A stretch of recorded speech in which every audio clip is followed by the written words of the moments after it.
Hi, I'm Dr. Gemma, and welcome back to Cognitive, the Knitting Psychology podcast. Cheerfully and somewhat irregularly in business since 2008.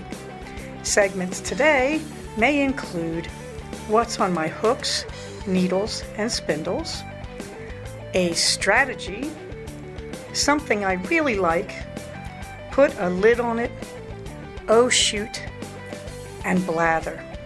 So sit back, put your feet up, pick up your knitting, crocheting, spinning, weaving, or dyeing, or any other yarny thing you're doing, and get ready to enjoy.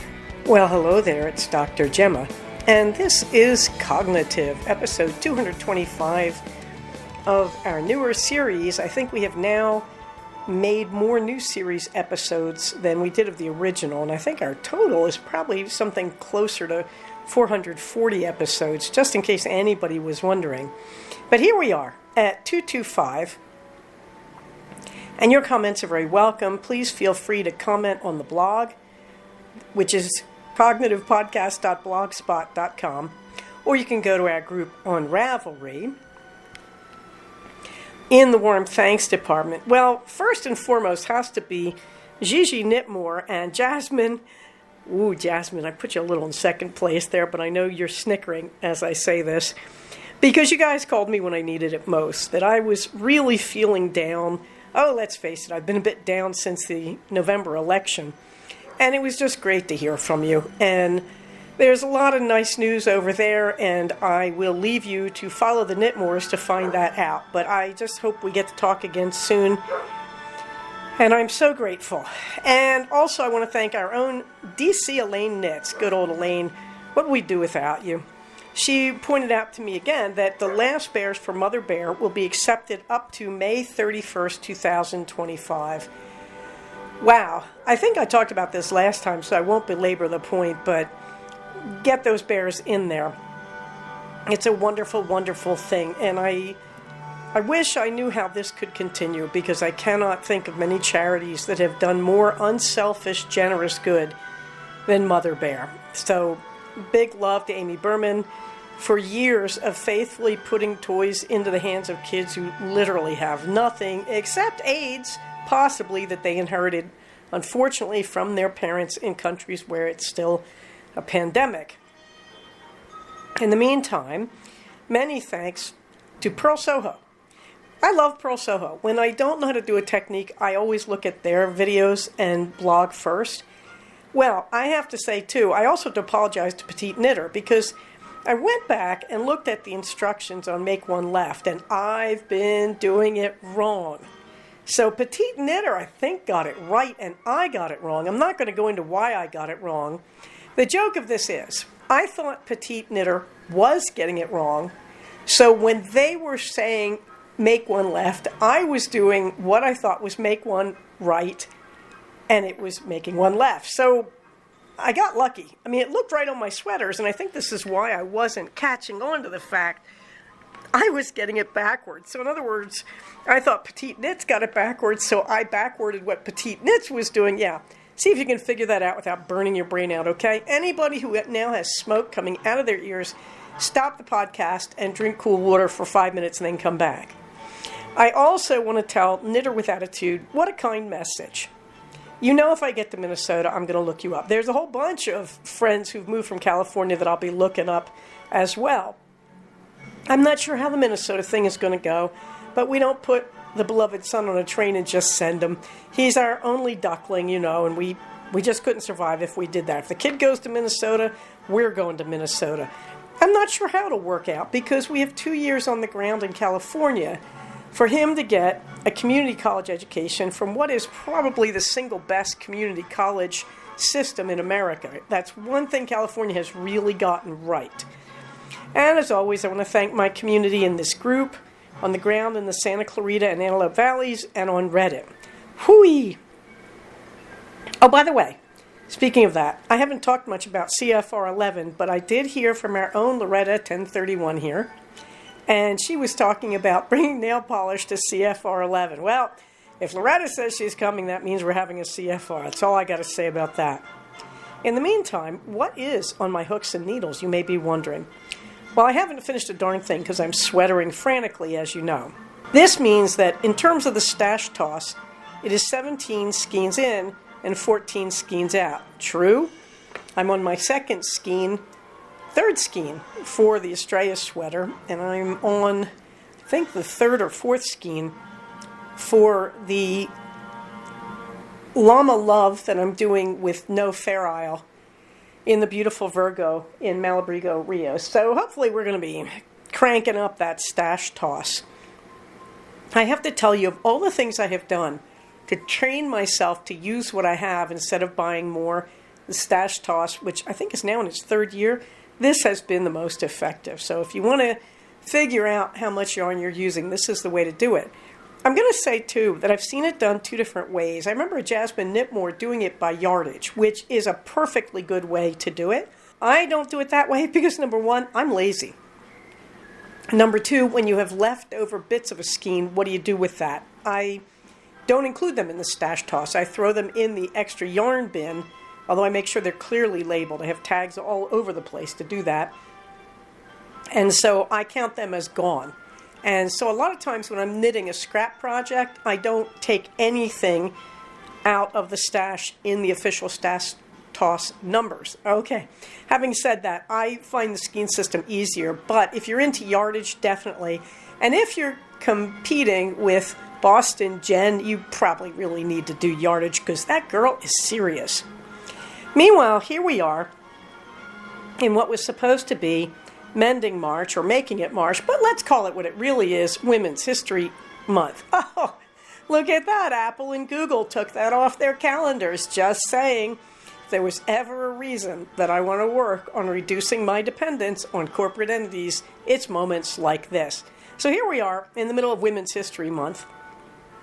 I haven't really worked on the blueberry waffle socks in Blue Iris because I'm having so much fun sweatering because I'm freezing. Did I mention that? It's only going up to 49 here today. All you people in the northern states are just laughing hysterically now because I think that's cold. Yeah, I know.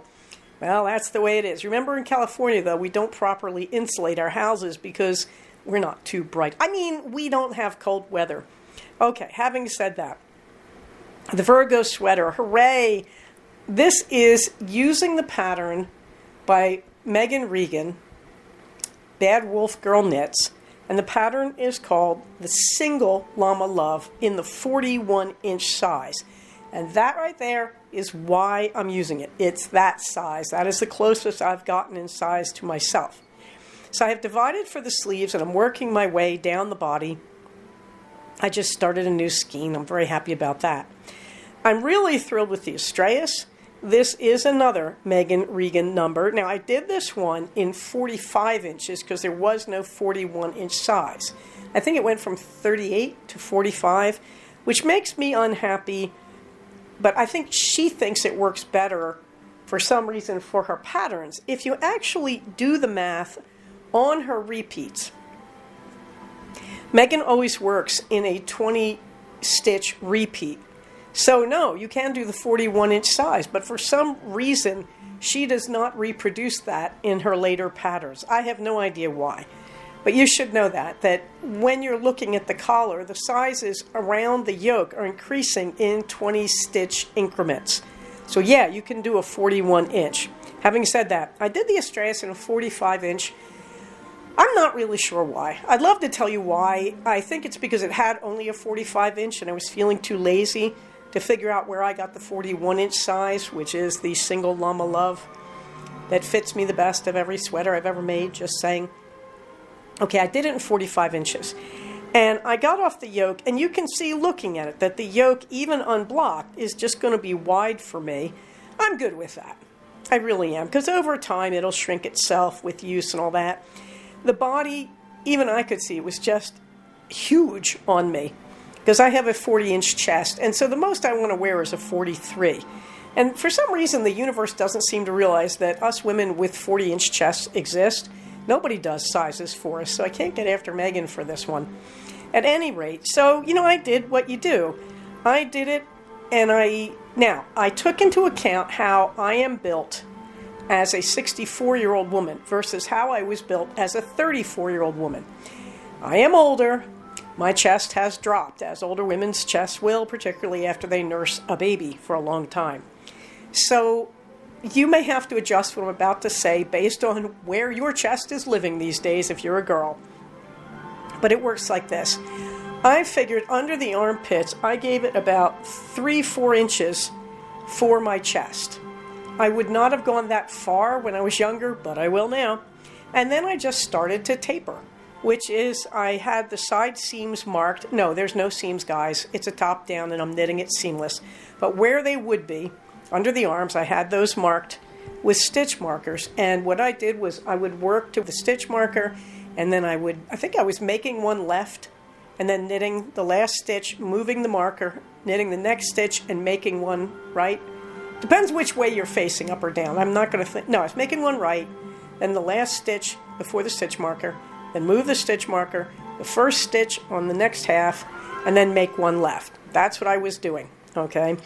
And it worked really well. I decided to take it into what I guesstimated would be about 42 inches. Now, important thing, after blocking, this is going to be bigger. So I keep thinking, should I have taken it in more? But I was just afraid it was going to be too visible if I took it in that much. And what I was avoiding was having a baggy spot around the chest. You can't really tell in that picture, but it worked out great. Just believe me on this. The fit is really good, and the blocking should give it just enough. And remember when you block, and I completely soak my sweaters when I block them. I really want to get the advantage of all that wool swelling, and I also want to see if I can get dye out of it, if there's any dye left in it. Now, I'm not worried about this. These are 2 dyers that I trust in this order, Lisa Souza, followed by Malabrigo Rios. I have not had spare dye problems with either company.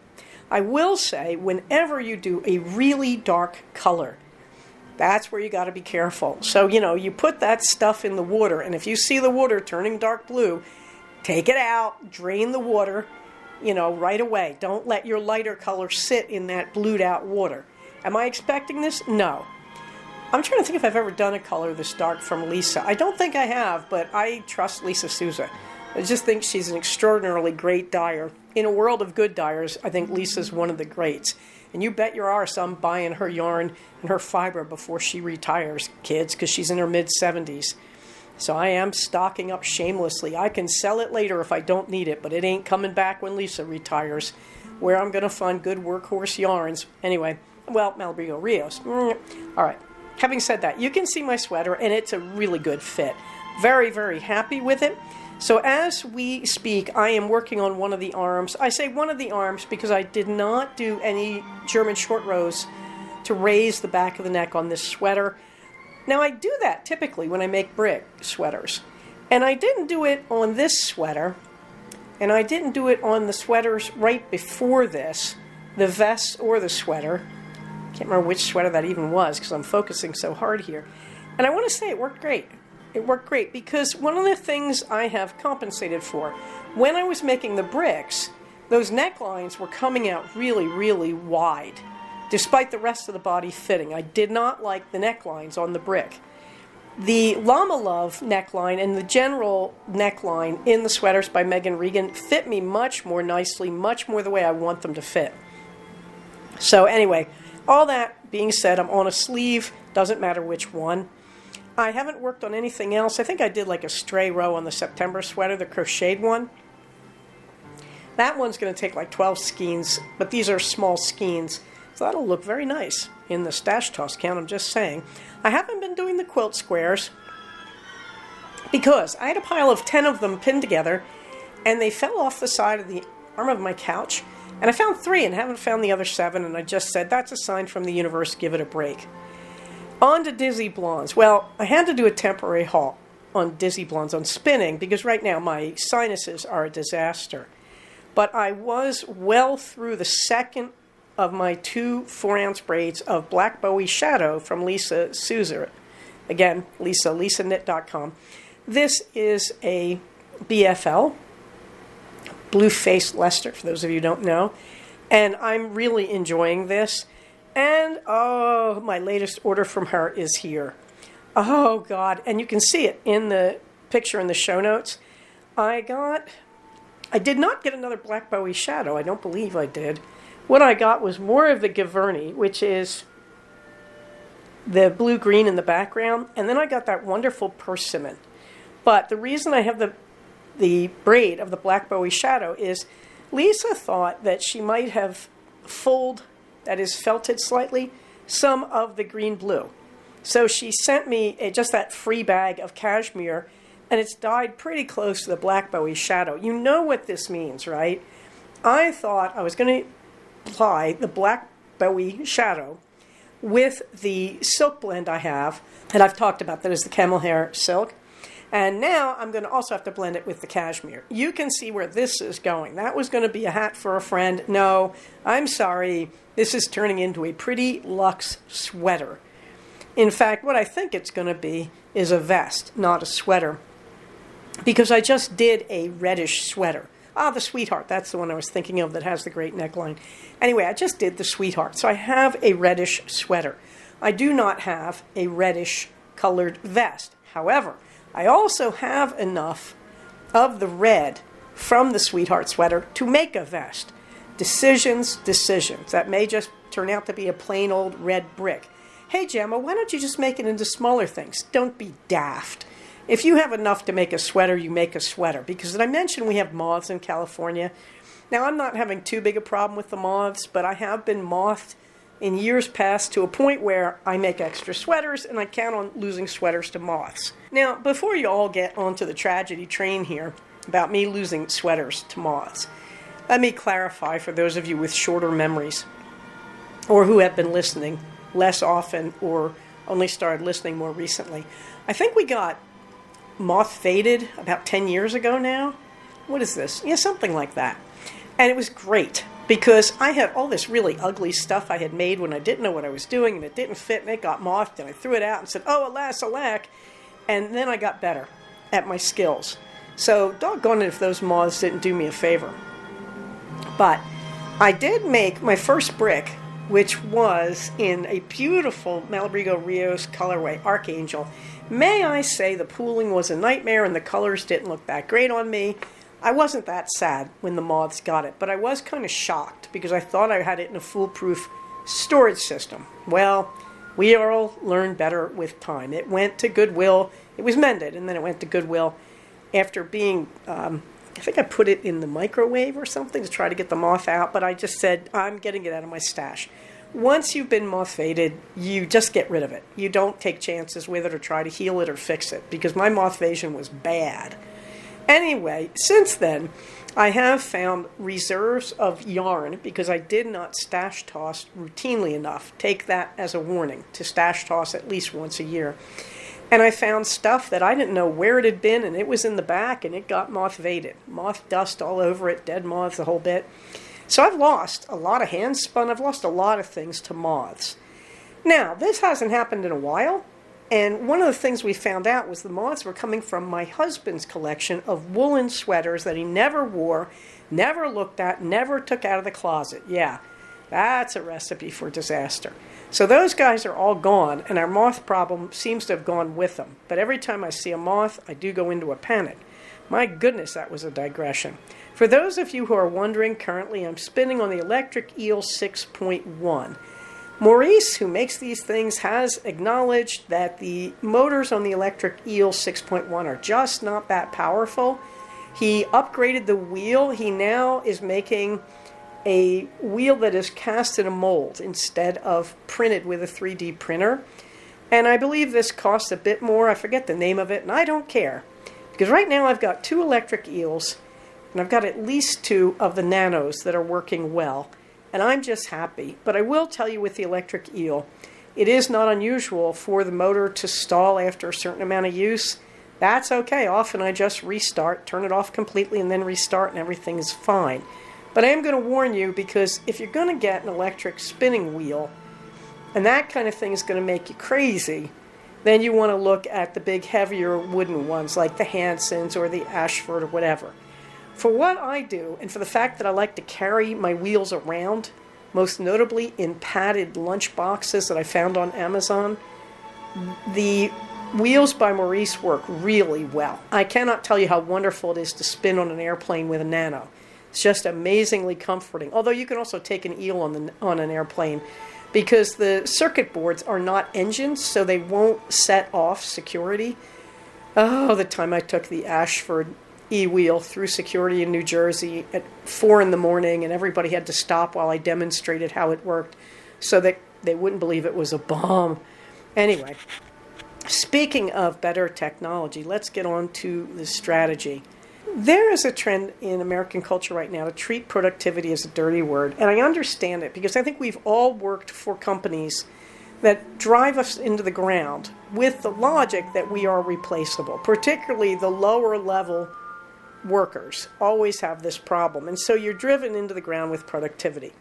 Having said that, I'm going to try and look at the good side of productivity, because I have a great job with a great employer. I'm paid a reasonable wage for what I get out of working for them and for what we all do for each other. In other words, yeah, I could make more if I was in private practice, but I would waste a lot of my time as a professional doing jobs I don't want to do, like scheduling, working out the bill paying, dealing with lawyers, etc. So I'm in a good place. But productivity is still an important issue, that I do get paid based on it. And almost everybody in healthcare these days, from veterinarians through psychiatrists, almost all of us are paid effectively as contractors. Although in California you can't be a contractor, but believe me, that is still in place. They've just given us some perks, which is really nice, I might add. Okay, having said that, there has to be productivity. And the interesting thing is this is related to mood disorders. That people tell me all the time that their evidence of their mood disorder is their productivity. And they say it in some interesting ways. Like they say, I procrastinate, I can't get anything done, I have no motivation. Okay, and the interesting thing about that is in cognitive behavioral therapy, the down and dirty response is, well, let's go to worst case scenario. If you stop working, what will happen to you? And that's where you meet the anxiety or you meet the depression. Because they say, no, I can't do that. No, that's too scary. But that is your motivator. That's the problem is, let's be real, kids. Would I be doing my job if I didn't have to? Maybe on a volunteer basis, maybe 1 or 2 patients a day, but probably I'd be lying on a beach in Fiji with a non-alcoholic Mai Tai that has no sugar. All right, let's stop my fantasy land. Okay, the idea is we do work for a reason, and that's the way the system is. And you know my politics on this, I'm not going to bore you. But the reality is we have one big advantage that is also a bit of a drawback, and that is the technology. Now, the technology, I'm referring to things like cell phones. When cell phones first came out, my very wise supervisor at the time told me that I would live to regret it because I would never have privacy once I bought a cell phone. He was so right, that it really destroys privacy. It really destroys free time. It destroys vacation. I have had bosses who were not above trying to text me when I was on a beach in Fiji. It is unbelievable what can go on in the corporate world once they perceive that you are always in touch with your cell phone. I have to tell you, when you go to Fiji, you're a day ahead of the States. That didn't stop my bosses at the time. It's really kind of disturbing.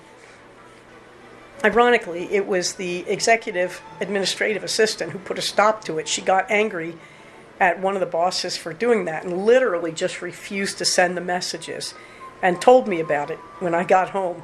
And I was deeply, deeply grateful.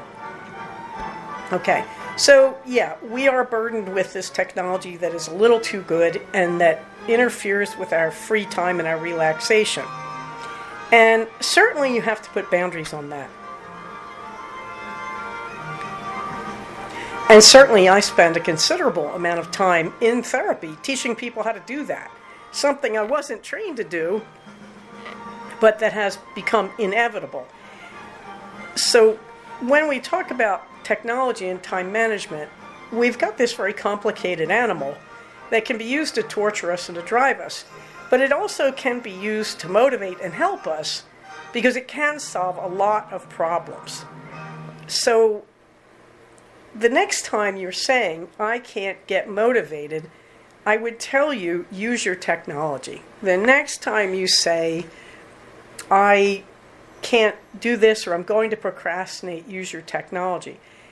I would say the two most valuable things you've got on your tech is the timer function or the alarm function, and also your camera. The camera I'm going to go to first because it's easy. When you need to remember something, you take a picture of it. When you park your car in a parking lot, take a picture of where the car is, take a picture of any identifying things, the side of the building where you walked straight from your car to that place on the side of the building. Okay. The camera is really great because it keeps a permanent record. And so anything you see that you want to remember, you use your camera. And I mean, this is the huge advantage of cell phone cameras. And I find to this day, people still don't use them. Even Gen Z people don't realize this, that you have this automatic visual note taker. Subordinate to that, you've also got an audio recorder that functions as a dictation machine. So you can dictate into almost every app. This is really helpful. So in other words, you can take a visual picture of what you need to remember, or you can take an audio, so to speak, picture of what you need to remember. But this is a huge advantage, and you need to think about the places you can do this. For example, I have been known when I'm filling the water trough at the back of the house, just take a picture of it. Why? Because I often forget the water trough. So, I hear an alarm go off and I go, what's that alarm for? And then I look at my photos. There's the water trough. Now, grant you, I don't often forget what my alarms are set for. But if I do, I've got a backup system. The idea is you can use the heck out of your phone camera. And it's true, about once a day I go in and delete extra pictures. Oh, I believe that's Queenie sounding off. In case you're wondering, I'm sitting in my back bedroom, and that music you're hearing is Mantovani, the world's best elevator music for days like this. The other great productivity tool on your phone and on most of your tech would be the clock function that includes timers and alarms. An extension of this could be considered to be your calendar. But the first things first, I would go with the alarms and timers. I set timers constantly. I used to use Alexa to do it. I don't so much anymore because I'm trying to reduce the dependence on Amazon in real time. But this, kids, is why I wear a smartwatch. Because the smartwatch has a timer right at my wrist that is independent of any function connected with my phone that is connected to my smartwatch. So I do things like turn on the water to the water trough in the backyard or down in the pony's pen. And I turn on a timer and I set it for 5 minutes, which is after 5 minutes you should check this. We're on a well and I don't want us to run out of water. If I turn on the bathtub water, same thing. I set a timer for 3 minutes. And the more you do this, the more accustomed you get to how much time you need for these things. Right now we've got blasting music and Queenie in the background. I hope you're feeling patient this week. I will explain why you're stuck with this when we get to the blather. So the point is, set timers. And now, about productivity, how do I do that? Well, there is the logic that we teach to people with ADHD, which is using timed breaks. And this is great for motivation and to avoid procrastination as well. So you say, whatever task you're working on, I just say, pick a time that you think you can work. And this is your standard time. So for me, believe it or not, it's 15 minutes. And that's for house cleaning. But I started with 30 and said, no, I get too distracted. So I have a timer of 15 minutes on my housework.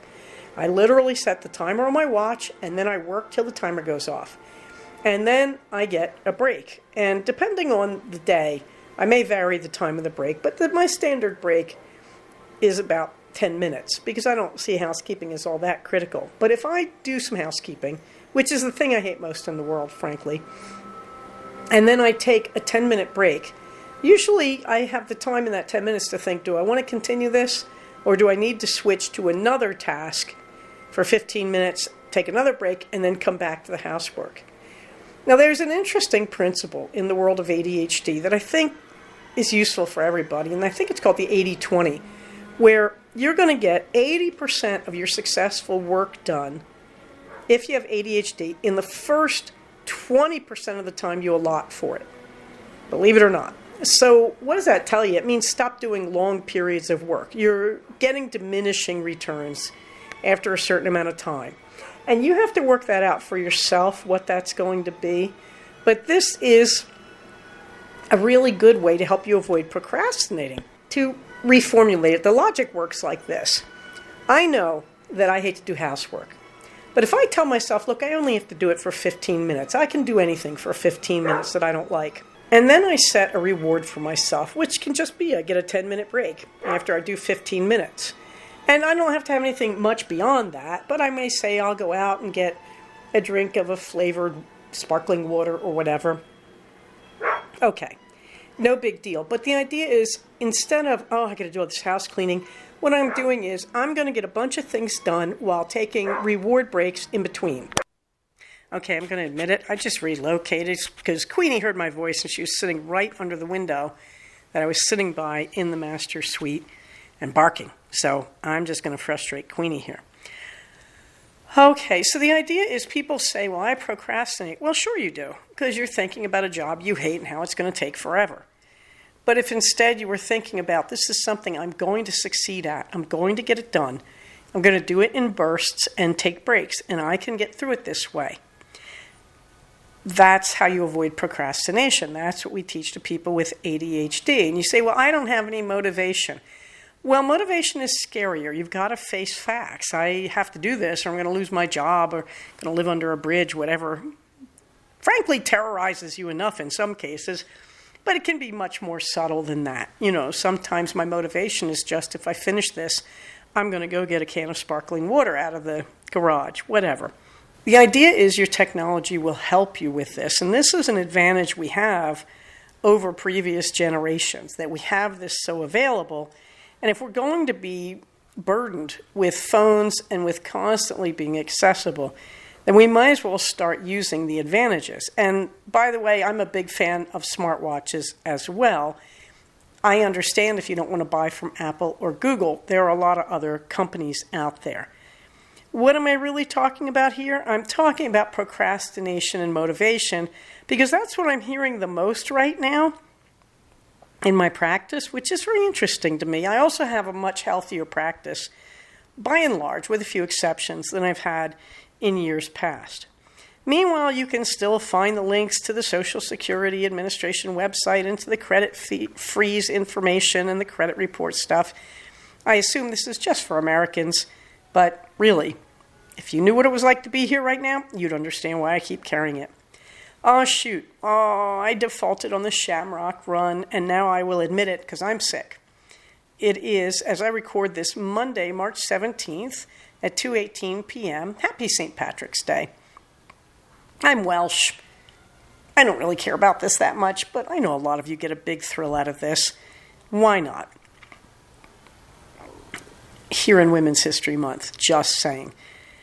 But at any rate, I was going to run the Shamrock, and I woke up this past Friday morning, and boy, was I sick. I had a sore throat Thursday night when I was working late talking to patients. Didn't think much of it. Woke up the next morning just absolutely sure I could not go to work. Lost my voice midway through the morning, apropos of nothing. I was just sitting around the house, knitting, which is why I'm getting so much done on my sweaters. So I defaulted. I did write to Better World Running because they were supposed to bring me a medal for the Cupid Dash that they wanted to switch because they thought they'd given me the wrong ribbon, which they did. I don't care. At any rate, I wrote and said, hey guys, we're not going to switch medals. They said, we forgot about that, but we will refund your race by letting you take a new race. So I have to pick a new race. I don't know. I think I've bought up all their races for most of this year, but we'll see. Upcoming, you can see my next race, is the Forever Brave 5K. That is to celebrate Memorial Day in the States, which is for soldiers, everybody, sailors, airmen, Marines who have passed on, as opposed to we have a different day to celebrate the people still alive, but Memorial Day is exactly what it says. Anyway, that is always at the end of May, and so I will be running the Forever Brave 5K on the 25th, and so on. And let's see. In the fluffy books, Well, I finished Moomin Papa at Sea, and I also finished Moomin Valley in November. These are both interesting. Moomin Papa at Sea, I think I talked about last time. It's not really just about Moomin Papa, it's about the whole family. And it's really this examination of what happens when you relocate. And in some ways, it's a very childlike point of view, that the Moomins just relocate because Moomin Mama and Moomin Papa seem to think they should, and it vaguely seems centered on something that Moomin Papa wants, but it's clear that Moomin Mama agrees with him, so they just relocate. And the rest of it is highly symbolic of a somewhat childlike experience of relocating, where they leave a place that's comfortable and cozy and familiar, and they end up on a desert island, and nothing is there, except there's a lot of things there. A lot of good things. And they leave all their friends behind. I mean, it's really interesting, and it took me a while to figure out what the author was trying to do there. It's very, very smart, particularly the part about Moomin Mama disappearing into her garden that she paints on a window.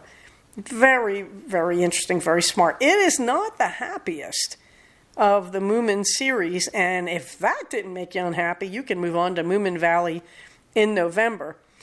I'm still thinking this one over because I finished it, I think, yesterday or the day before, and I just had to stop and go, what, was this trip really necessary?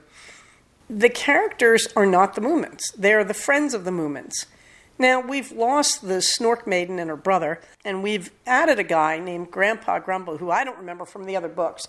So I think he must have popped up in the other Moomin media, because there were comic books and whatnot. And they're clearly types, but they're not types that I recognized all that clearly. They're not always that well differentiated from each other.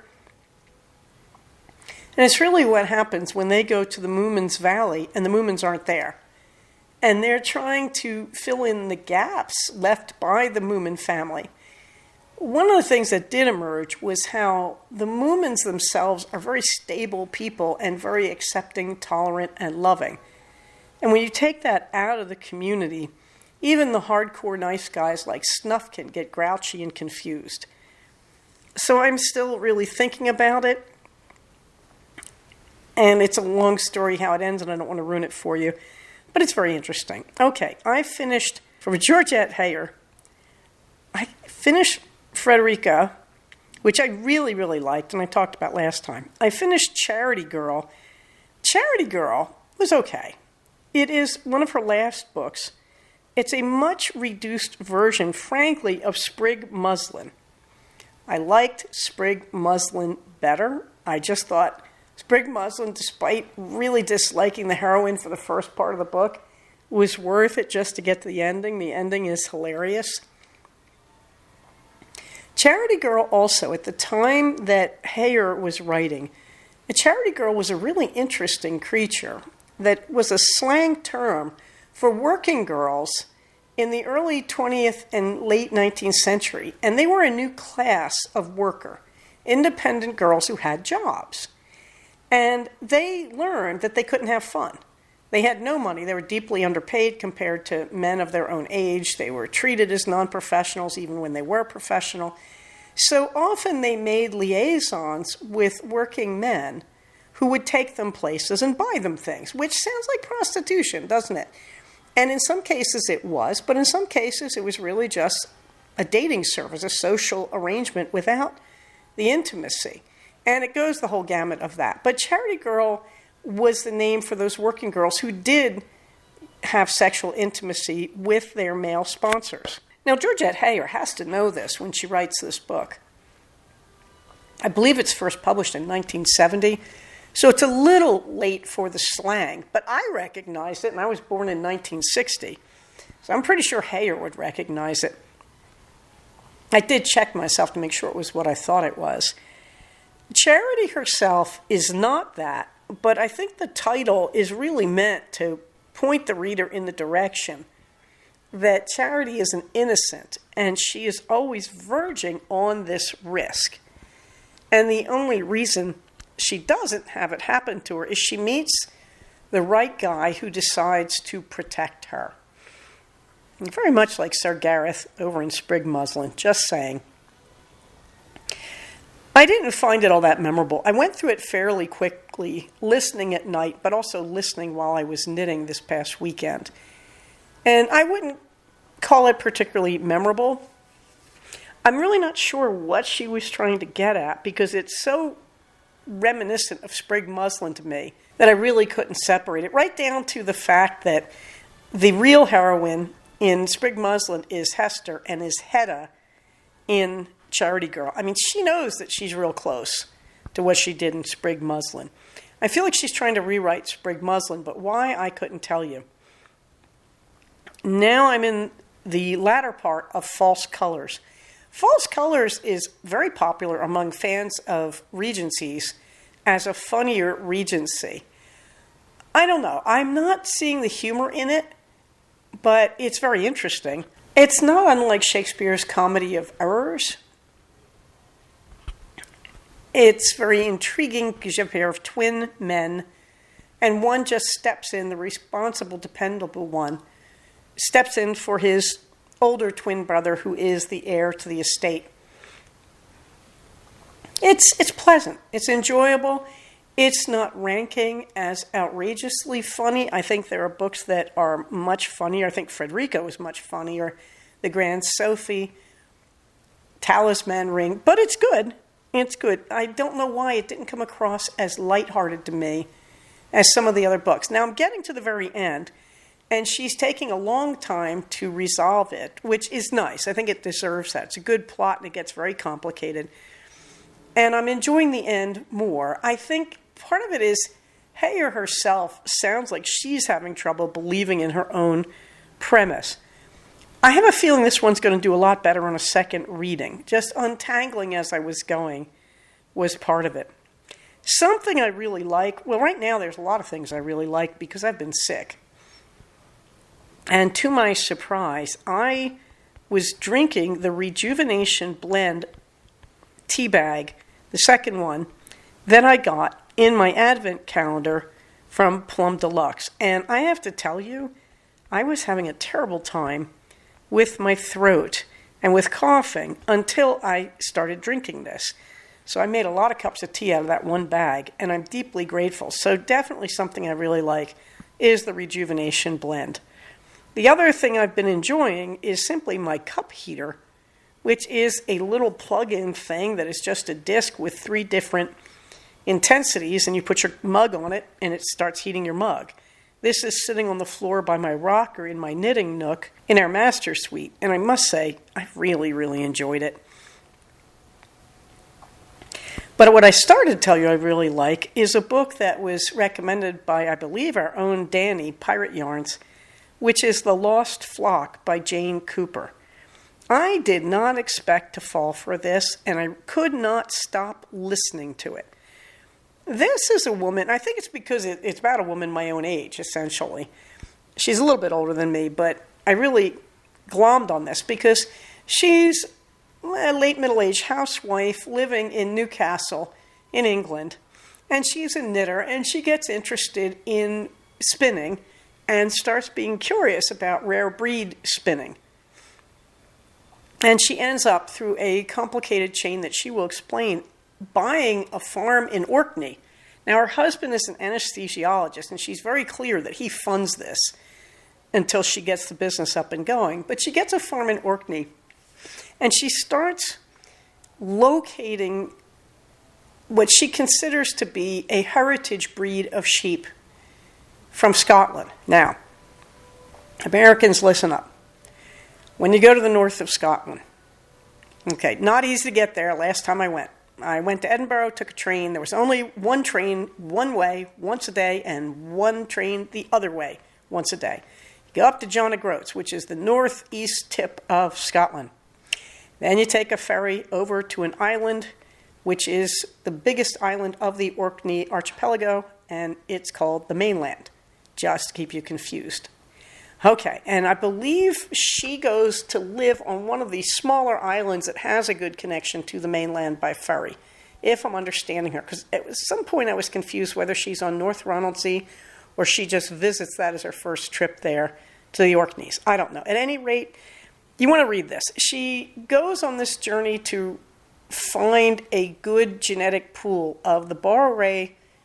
I can't say it like she does. I get all lost in the R's. The Borroray breed of sheep. And she notes that these sheep were on one of the islands of a different archipelago of islands off the west coast of Scotland, and these are the archipelago of St. Kilda. And on one of these islands, there's just sheep, nothing else, that they were left there by people who settled it. Okay. And these sheep have been slowly brought over in various waves to Scotland and England as a preservation breed, as a rare breed that should be conserved. But a strain of them got lost. And the Brits, I believe in the 90s, start trying to register all their heritage breeds. They're trying to sort out what are the base breeds and what are their characteristics, because a lot of them have very valuable characteristics for living in the less hospitable, in terms of climate, areas of the highlands and islands. And this is how she ends up finding a strain that sounds like it just escaped registration for various reasons. And she becomes very interested in it and in spreading it around Orkney. Now, that sounds really complicated. And I'm thinking, well, as housewife, and what's she know? Well, she turns out to be a darn good writer and a really good researcher. And she's very detailed and clear in how she's reaching her conclusions. I hope the British government appreciates the work she's doing, because she does thorough research. She's very clear on where the research could be continued. I'd love to get into those 15 boxes in the archives in Edinburgh. I'm not sure if she said they were at the University of Edinburgh or if they were in the National Library of Scotland archive. I think she said U of Edinburgh. Anyway, I would love to go digging through those and pursue her project. I really would. This is how impressed I am with her as a researcher, that she has done painstaking and careful work at a level that I would not have expected based on the credentials she claims for herself. She does an amazing job. The book is endlessly interesting, and I could not put it down. I listened to it all day Sunday as I knitted. An excellent, excellent read. This is The Lost Flock by Jane Cooper. So on to the blather. Well, I got sick. As I told you, I woke up Friday sick as the proverbial dog. As I say this is my fourth day. I'm finally recovering. The interesting thing, I took Friday off as a sick day. I was going to work today, and then I had tomorrow as a planned vacation day just to give myself a break because I was feeling sort of burnt out. Well, I got sick, and I know I got sick for a number of reasons.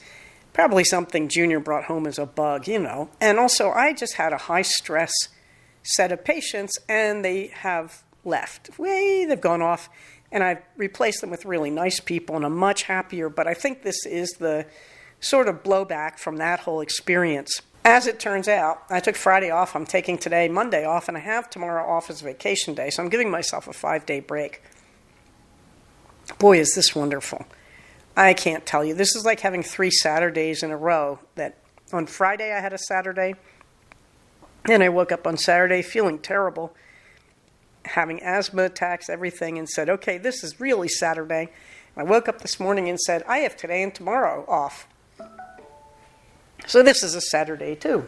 So I am sitting around sick and drinking Rejuvenation Blend.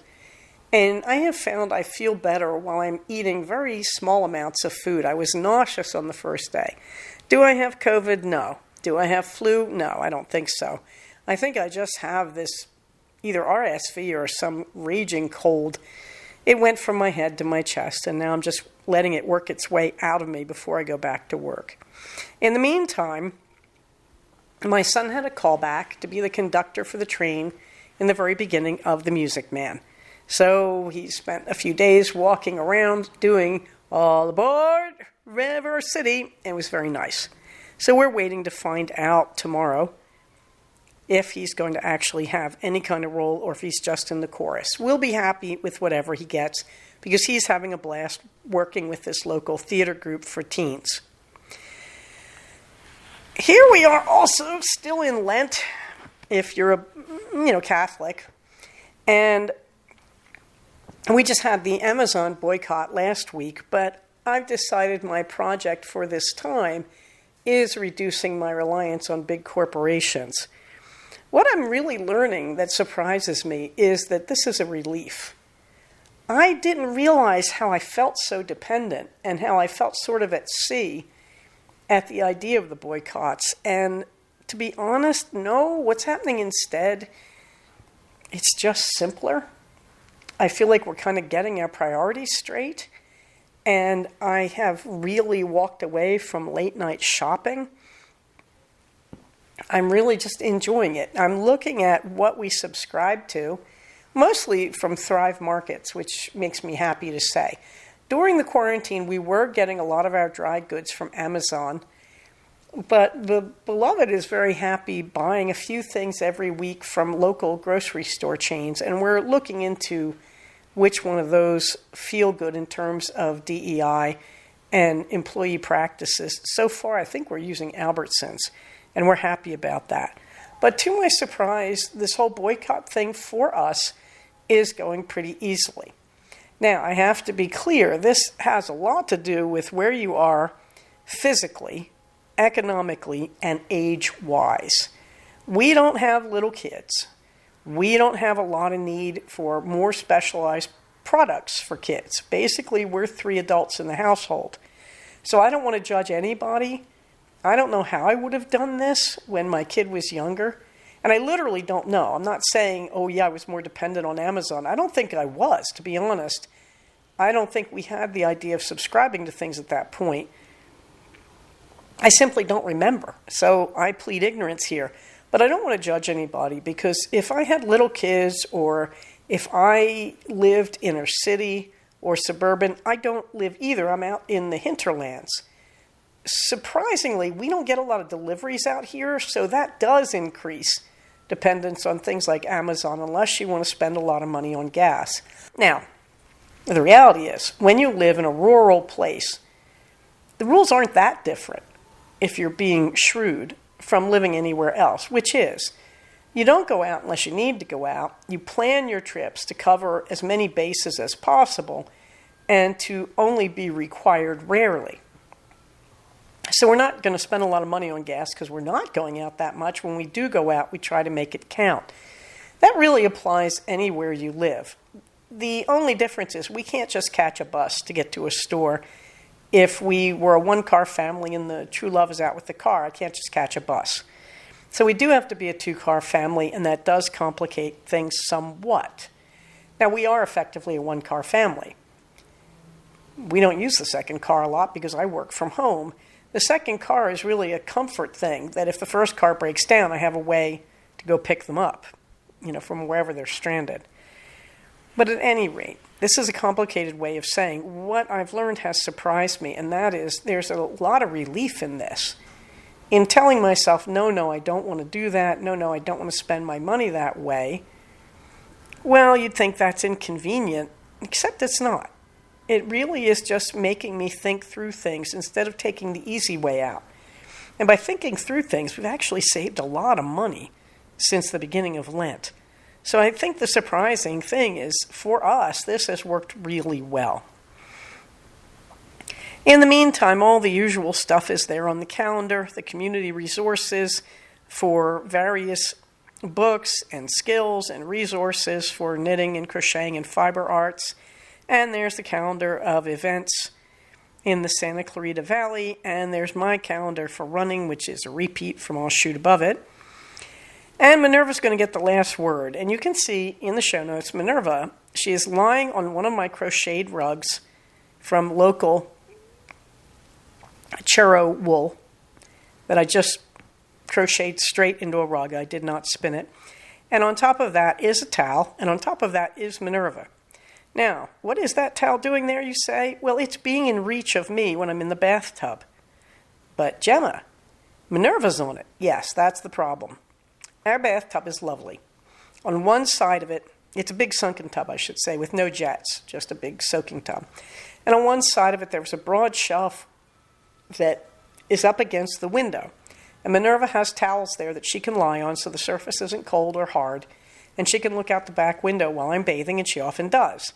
On the other side is the tile floor where that rug is. And the towel racks are actually relatively far from the tub, so I can't reach them from the tub. So often I just put a towel on the floor there and pick it up as I'm getting out of the tub.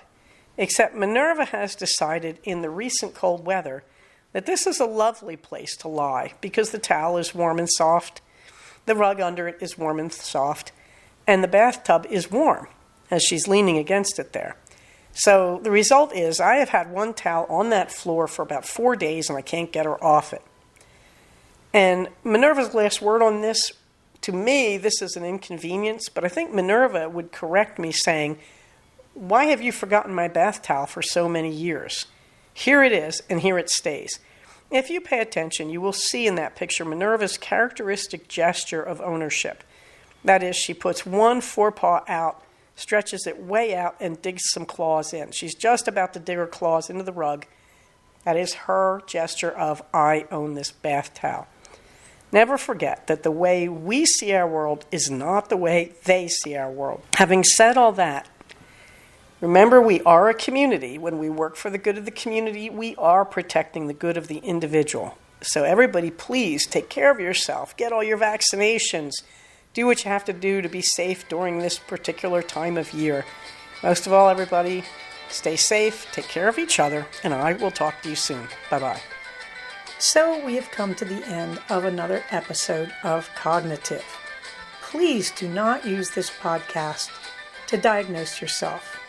If you think you are having a mental health problem, please contact a licensed mental health professional. Show notes for these episodes can be found at cognitivepodcast, all one word, .blogspot.com. Episodes can be found at iTunes under the name Cognitive Podcast, but also can be found posted next to the show notes on the Blogspot page. Thank you so much for listening. Everybody, stay safe, take care of each other, and I'll talk to you soon. Bye-bye.